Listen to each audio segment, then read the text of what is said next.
KSRTC ഡ്രൈവറുമായുള്ള തർക്കത്തിൽ MLA Sachin ദേവിനെതിരെ സാക്ഷിമൊഴി. MLA ബസ്സിനകത്ത് കയറുകയും തമ്പാനൂർ ഡിപ്പോയിലേക്ക് പോകാൻ ആവശ്യപ്പെടുകയും ചെയ്തുവെന്ന് കണ്ടക്ടറും യാത്രക്കാരും പോലീസിന് മൊഴി നൽകി. ബസ്സിലിരുന്ന് ഡ്രൈവർ ആംഗ്യം കാണിച്ചാൽ പിന്നിലെ കാറിലുള്ളവർക്ക് കാണാനാകുമോ എന്നറിയാൻ പോലീസ് സംഭവങ്ങൾ പുനരാവിഷ്കരിച്ചു. എ.വി. ജയശങ്കർ തിരുവനന്തപുരത്തുനിന്ന് ചേരുന്നുണ്ട്. ജയശങ്കർ, എന്തൊക്കെയാണ് പോലീസിന്റെ കണ്ടെത്തൽ?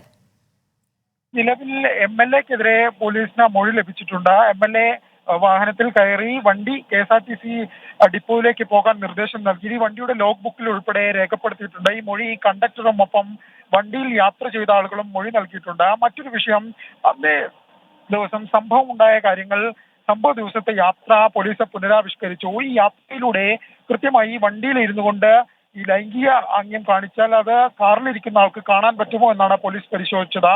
പോലീസിന്റെ ഒരു പരിശോധനയിൽ ഇത്തരത്തിൽ ആംഗ്യം കാണിച്ചാൽ അത് വ്യക്തമായി കാറിൽ ഇരിക്കുന്നവർക്ക് കാണാമെന്ന് മനസ്സിലായിട്ടുണ്ട്. എന്തായാലും പോലീസ് ഇതുമായി ബന്ധപ്പെട്ട എല്ലാം തന്നെ വിശദമായ റിപ്പോർട്ട് തയ്യാറാക്കി ഉടൻ കോടതിയിൽ സമർപ്പിക്കും. ഇതിന് ശേഷമായിരിക്കും യദുവിനെ കേസിൽ പ്രതി ചേർക്കുന്ന ഉൾപ്പെടെയുള്ള കാര്യങ്ങളിലേക്ക് കടക്കുക.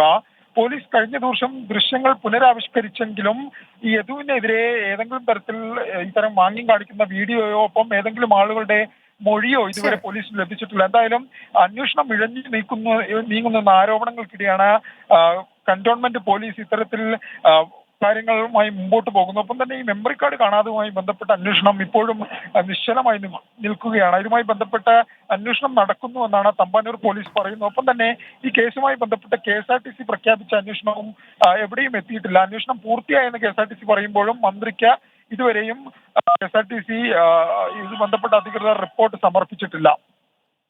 ജയശങ്കറാണ് വിവരങ്ങൾ നൽകിയത്. വിധി ദിനത്തിൽ 24 മാജിക് ജൂൺ 4 ചൊവ്വാഴ്ച രാവിലെ 5 മണി മുതൽ 24-ൽ.